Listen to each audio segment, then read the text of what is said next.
যখনই ডায়েট করার নাম নেই তখনই কেন জানি শুধু বিরিয়ানিই খাইতে মন চায়। মানে এটা কি শুধু আমার সাথে হয় নাকি অন্য কারোর সাথে হয় আমি জানি না। আমি ডায়েট শুরু করলেই আমার শুধু মন চায় বিরিয়ানি খাই।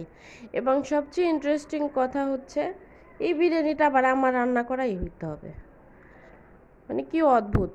আমি দুনিয়াতে যার যত ধরনের বিরিয়ানি রান্নাই খাই না কেন আমার কাছে আমার নিজের রান্না করা বিরিয়ানিটা বেস্ট লাগে। আর সাথে যদি হয় এরকম নাগা মরিচ, আর কি লাগে বলেন।